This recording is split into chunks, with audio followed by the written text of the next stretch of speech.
Capítulo 17. Rogativa singular. Enquanto Dimas se restaurava paulatinamente, Fábio cobrava forças de modo notavelmente rápido. Os longos e difíceis exercícios de espiritualidade superior, levados a efeito na crosta, frutificavam agora em bênçãos de serenidade e compreensão. Ambos repousavam na casa transitória, amparados pela simpatia geral da instituição que a irmã Zenóbia dirigia. Ao mesmo tempo, prosseguíamos em constante cuidado, junto aos demais amigos, principalmente ao pé de Cavalcante, cuja situação orgânica piorava sempre, nas vizinhanças do fim. Dimas, com o exemplo de Fábio, criara novo ânimo. Reagia com mais calor perante as exigências da família terrena e consolidava a serenidade própria, com a precisa eficiência. O ex-tuberculoso, iluminado e feliz, notava que outros horizontes se lhe abriam ao espírito sensível e bondoso. Podia levantar-se à vontade, transitar nas diversas seções em que se subdividiam os trabalhos do Instituto, e dava gosto vê-lo interessado nos estudos referentes aos planos elevados do universo sem fim. Experimentava a tranquilidade. Não era um gênio das alturas, não completara suas necessidades de sabedoria e amor. Entretanto, era servo distinto, em posição invejável pelos débitos pagos e pela venturosa possibilidade de prosseguir a caminho de altos e gloriosos cumes do conhecimento. A irmã Zenóbia dava-se ao prazer de ouvi-lo nos rápidos minutos de lazer, e frequentemente manifestava a Jerônimo suas agradáveis impressões a respeito dele. Tanta alegria provocou o discípulo fiel, com a disciplina emotiva de que dava testemunho, que o nosso assistente tomou a iniciativa de trazer-lhe a esposa em visita ligeira. Lembro-me da comoção de Mercedes ao penetrar o pórtico do Instituto, pelo braço amigo de nosso orientador. Estava atônita, deslumbrada, extática. Não possuía consciência perfeita da situação, mas demonstrava sublime agradecimento. Conduzida à câmara em que o companheiro a esperava, ajoelhou-se instintivamente. Sensibilizamo-nos todos ante o gesto de espontânea humildade. Fábio, sorridente, disfarçando a forte emoção, dirigiu-lhe a palavra, exclamando: "Levante-se, Mercedes, comungamos agora na felicidade imortal."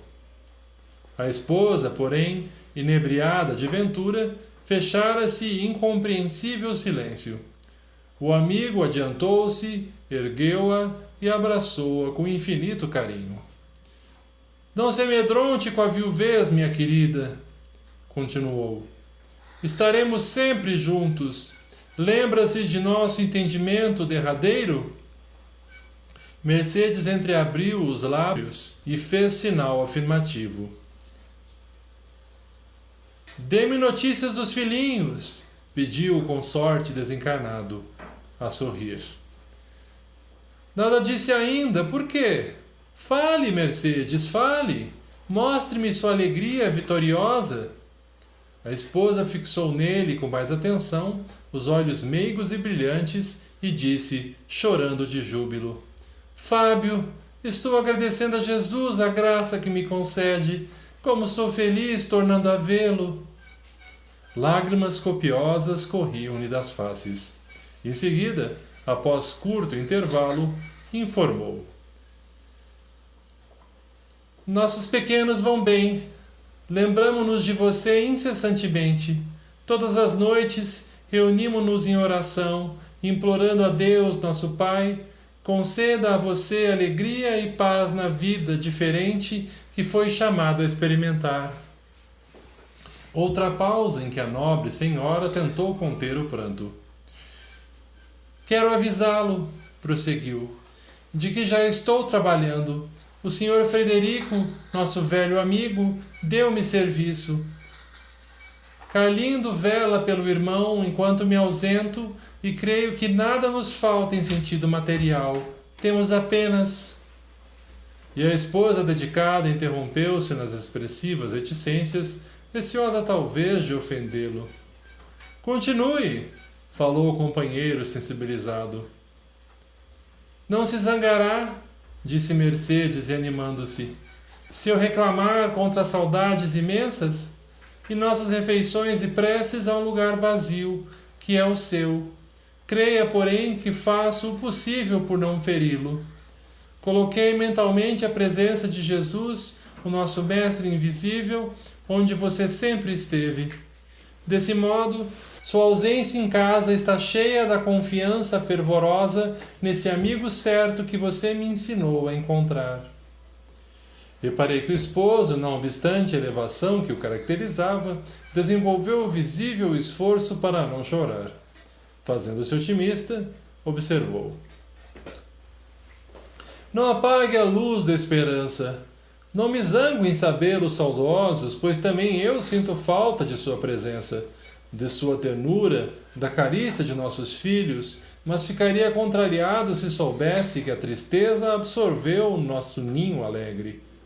Tenha coragem e não desfaleça. Logo que for possível, retomarei meu lugar em espírito. Estarei com você no ganha-pão, assisti-la-ei nos exercícios da prece e respirarei a atmosfera de seu carinho. Para isso, por enquanto, preciso escorar-me em sua fortaleza de ânimo e não dispenso o seu amoroso auxílio. Sinto-me cercado de bons amigos que não nos esquecem, e quem sabe estaremos lado a lado de novo em porvir não remoto.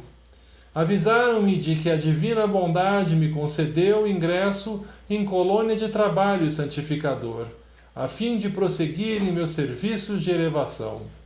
Poderei, talvez, tecer diferente e mais belo ninho para guardá-la. Ouço dizer, Mercedes, que o sol é muito mais lindo nessa paisagem, de encantadora luz, e que, à noite, as árvores floridas assemelham-se a formosos lampadários, porque as flores maravilhosas retêm o luar divino. Nesse instante, determinada interrogação irrompeu-me o raciocínio. Se Fábio havia feito tantos amigos em nosso núcleo de serviço, desde outro tempo, a ponto de merecer-lhes especial consideração, como se mostrava adventício a respeito do noticiário de nossa esfera. Sintetizando compridas indagações em pequenina pergunta ao assistente Jerônimo, respondeu-me o orientador em 2 sentenças curtas.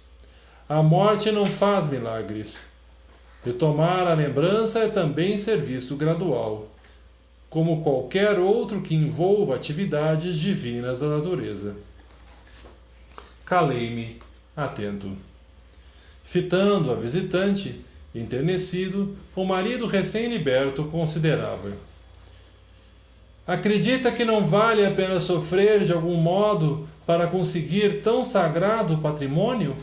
Nossos filhos crescerão depressa, as lutas serão breves, as situações carnais transitórias. Não desanime, portanto. A providência jamais se empobrece e nos enriquecerá de bênçãos.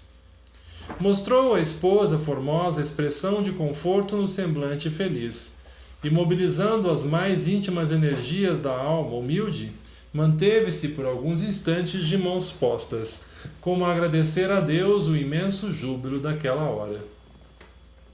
Jerônimo fez significativo sinal, avisando em silêncio que findara o tempo da visita. A irmã Zenóbia, que acompanhou a cena comovida, junto de nós, tomou de uma flor semelhante a uma grande camélia dourada e deu-a a Fábio, para que presenteasse a companheira. Mercedes recebeu a dádiva, conchegando-a ao coração. Nosso dirigente aproximou-se de mim e notificou-me. André, acompanhe-nos à crosta. Nossa amiga perdeu grande porção de forças com a emoção e ser-nos-á útil sua cooperação na volta. Despediu-se a viúva e, em breve, era por nós reconduzida ao lar. E ainda agora, ao relatar a experiência, recordo-me da estranha sensação de felicidade que Mercedes sentiu ao despertar no leito com a perfeita impressão de guardar a delicada flor entre os dedos. Tudo, pois, corria bem no círculo dos trabalhos que nos foram cometidos, quando nosso mentor foi chamado por autoridade superior de nossa colônia. Esperei impaciente o regresso dele, porque Jerônimo, em obediência às determinações recebidas, deveria partir imediatamente para entendimento inadiável. Recomendou-nos aguardá-lo em serviço na casa transitória, acentuando que seria breve. De fato, não se demorou mais de um dia. E, ao regressar, cientificou-nos da novidade. A irmã Albina fora autorizada a permanecer na crosta planetária por mais tempo, razão porque a desencarnação fora adiada sine die, isto é, sem dia, sem data fixa. Certa rogativa influíra decisivamente no assunto. Entrara em jogo imperiosa exigência que nossa colônia examinara com a devida consideração. Em vista disso, renovara-se o programa da missão que trazíamos. Em vez de auxílio para a liberação, a velha educadora receberia forças para se demorar na crosta. Devíamos procurar-lhe a residência sem perda de oportunidade, propiciando-lhe ao organismo os possíveis recursos magnéticos ao nosso alcance. Quis perguntar alguma coisa, inteirar-me das particularidades. Todavia, Jerônimo costumava dizer com proveito tudo o que necessitávamos saber, e não me cabia constrangê-lo a qualquer informação antecipada. Por que se modificar a decisão de tamanho relevo? Quem possuía, afinal, tanto poder na oração, para ter influência nas diretivas de nossa colônia espiritual? Seria justo o adiamento? Por que motivo determinada súplica impunha a renovação do roteiro a seguir? O assistente percebeu as indagações que se me entrechocavam no cérebro e adiantou. Não se torture, André. Saberá tudo no momento oportuno. E, traçando sintética programação de serviço, acrescentou. Vamo-nos, Hipólito e Luciana velarão pelos convalescentes. Em caminho, porém, não resisti. Pedi permissão para ouvi-lo, de maneira sumária, quanto à nova deliberação, e Jerônimo aqueceu, esclarecendo. A medida não deve provocar admiração. Ninguém, senão Deus, detém poderes absolutos. Todos nós, no desenvolvimento das tarefas conferidas às nossas responsabilidades, experimentaremos limitações dos atributos ou no acréscimo de deveres, segundo os desígnios superiores. O futuro pode ser calculado em linhas gerais, mas não podemos prejulgar quanto ao setor da interferência divina. O Pai efetua a organização universal com independência ilimitada no campo da sabedoria infalível. Nós cooperamos com relativa liberdade na obra do mundo, sujeitos à necessária e esclarecedora interdependência, em virtude da imperfeição da nossa individualidade. Deus sabe, enquanto nós nem sequer imaginamos saber. E, com expressivo gesto de bom humor, prosseguiu. Não existe, portanto, novidade propriamente dita. Aliás, é justo considerar que a desencarnação de Albina não é suscetível de ser adiada por muito tempo. O organismo que a serve está gasto, e a nova resolução destina-se apenas a remediar difícil situação, de modo a trazer benefícios para muita gente. A prece, em qualquer ocasião, melhora, corrige, eleva e santifica. Mas somente quando estabelece modificação de roteiro, igual à de hoje, é que paira acima das circunstâncias comuns o interesse coletivo. Ainda assim, a medida prevalecerá por reduzido tempo, isto é, apenas enquanto perdurar a causa que a motiva. Recordei uma experiência anterior, em que observara certo irmão recebendo alguns dias de acréscimo à existência no corpo para poder solucionar problemas particulares, e compreendi a alteração à vida. De qualquer modo, porém, minha surpresa não era desarrazoada, porque constituíamos comissão de trabalho definido, com atividades traçadas por superiores hierárquicos.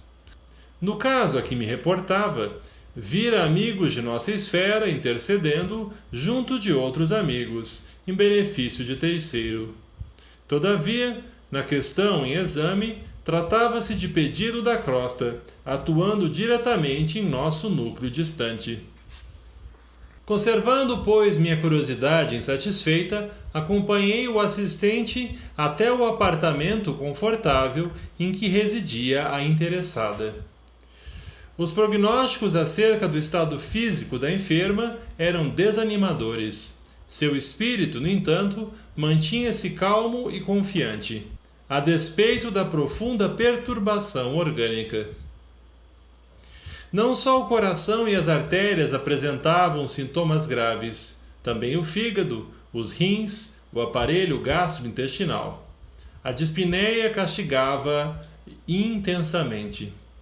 Chegáramos no instante em que gracioso grupo de jovens, 14 ao todo, fazia em derredor da enferma o culto doméstico do Evangelho. Enquanto oravam, antes dos comentários construtivos, de alma voltada para a sublime fonte da fé viva, atiramo-nos ao trabalho, seguidos de perto por outros amigos de nosso plano, ligados à missão da nobre educadora. O ambiente equilibrado pela prece e pelos pensamentos de elevação moral contribuía eficazmente na execução de nossos propósitos. A zona perigosa do corpo abatido era justamente a que situava o aneurisma, provável portador da libertação. O tumor provocara a degenerescência do músculo cardíaco e ameaçava ruptura imediata. Jerônimo, entretanto, revelou-se mais uma vez o médico experimentado e competente de nosso plano de ação. Começou aplicando passes de restauração ao sistema de condução do estímulo, demorando-se atencioso sobre os nervos do tônus.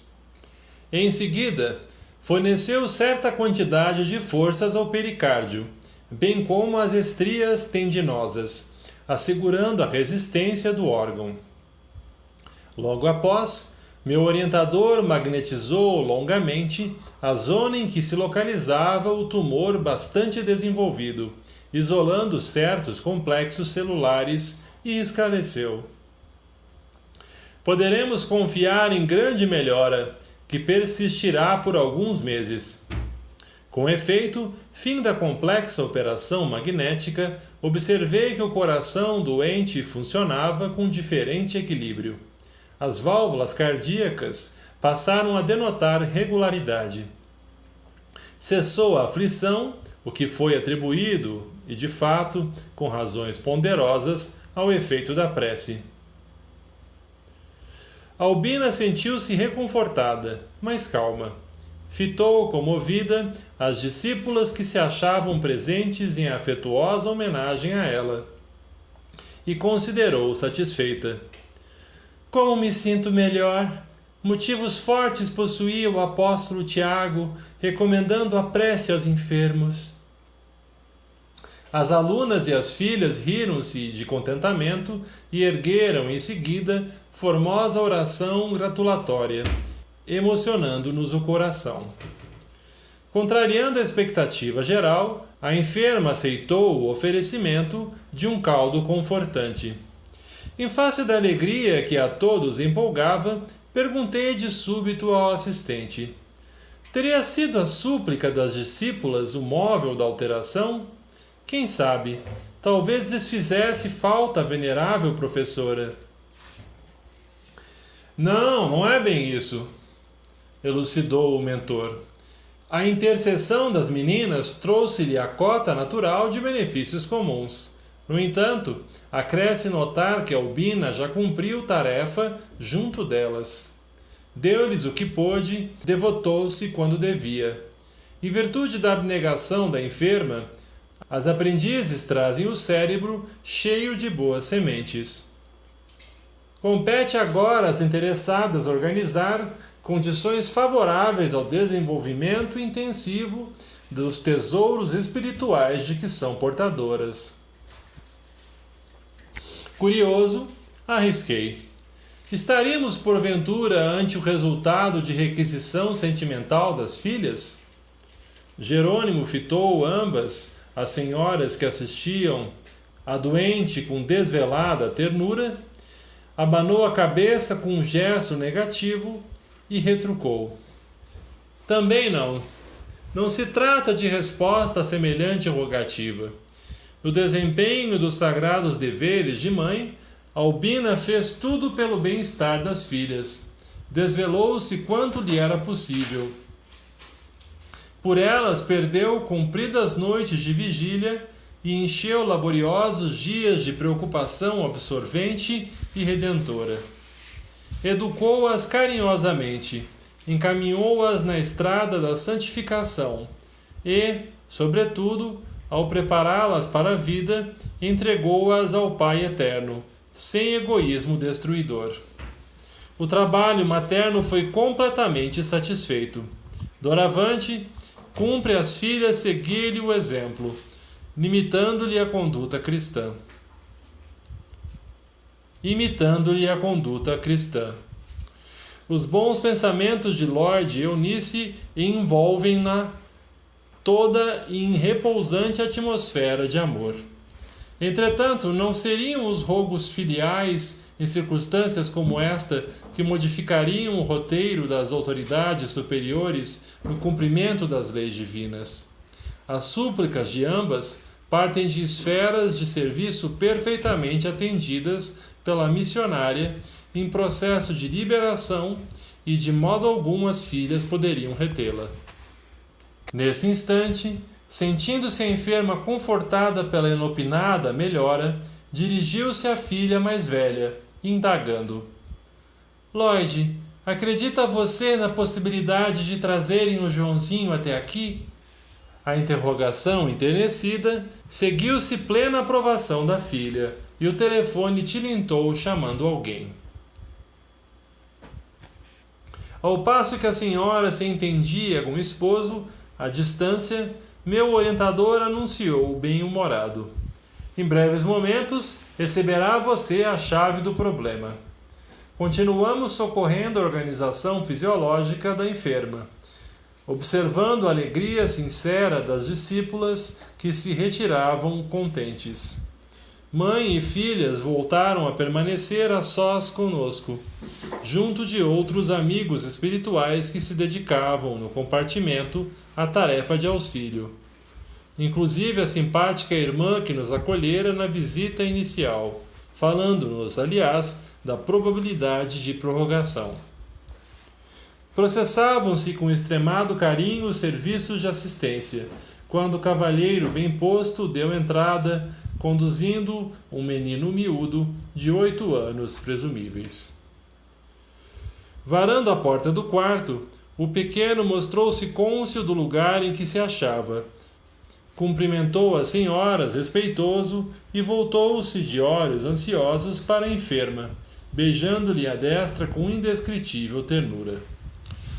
Albina rogou a Deus o abençoasse, e o menino perguntou: Vovó, como vai? Designando-o, o assistente esclareceu: a súplica dessa criança alcançou-nos a colônia espiritual e modificou-nos o roteiro. Que? Interroguei, sumamente surpreendido. Jerônimo, todavia, continuou: não é neto consanguíneo da doente, embora se considere tal. É órfão que lhe abandonaram a porta após o nascimento e que Lorde mantém no lar desde que nossa irmã se reconheceu à cama. Não obstante a prova, Joãozinho é grande e abnegado servo de Jesus, reencarnado em missão do Evangelho. Tem largos créditos na retaguarda. Ligado à família de Albina há alguns séculos, torna ao seio de criaturas muito amadas, a caminho do serviço apostólico do porvir.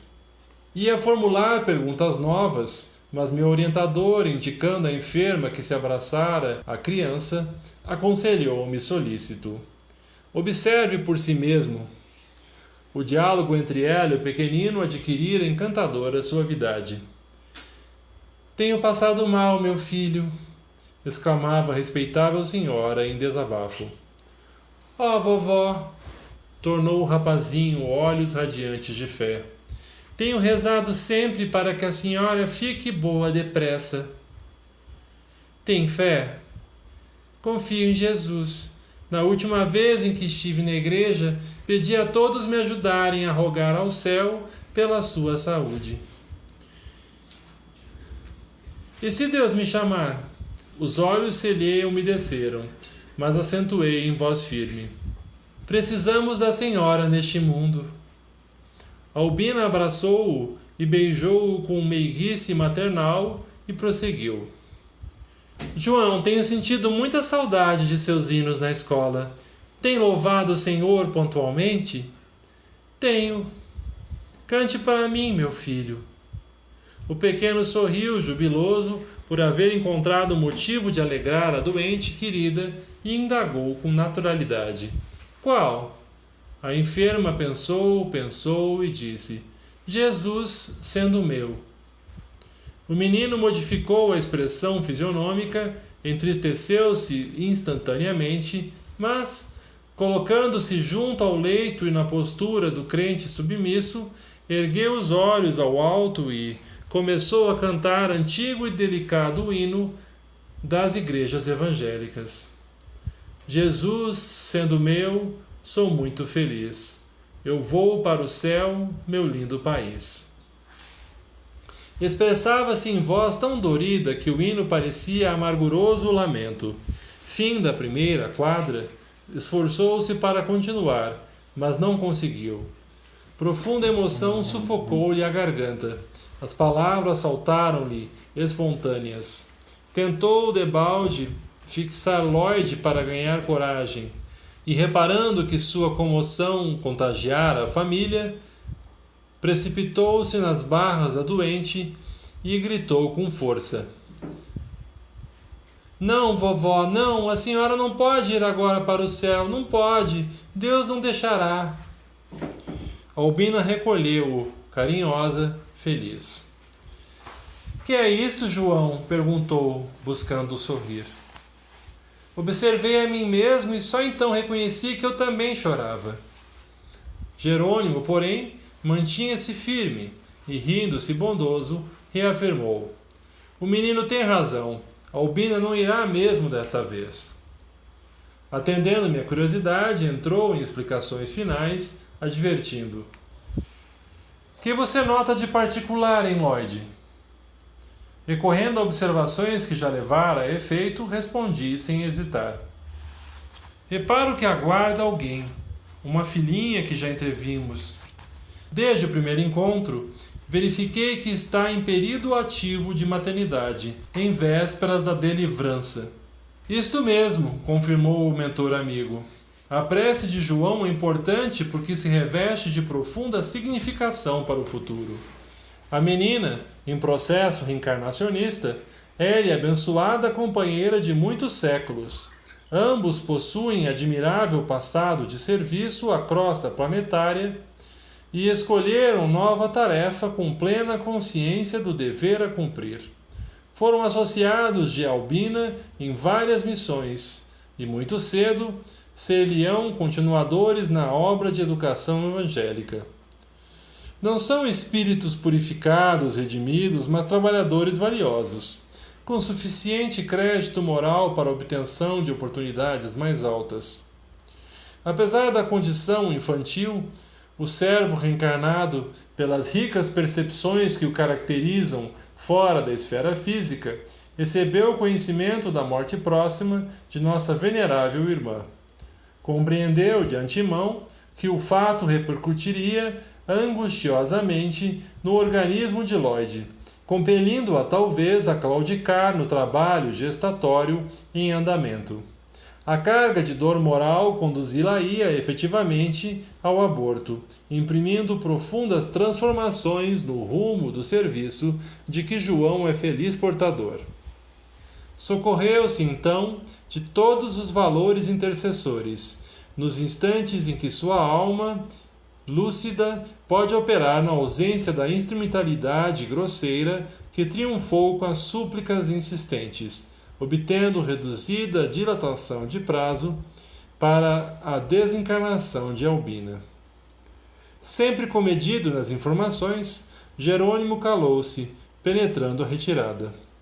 A singular ocorrência enchia-me de encantamento e surpresa, e, contemplando sob forte enlevo a pequena família em santificado júbilo doméstico, eu chegava à conclusão de que, ainda ali, numa câmara de moléstia grave, a oração, filha do trabalho com amor, vencia o vigoroso poder da morte.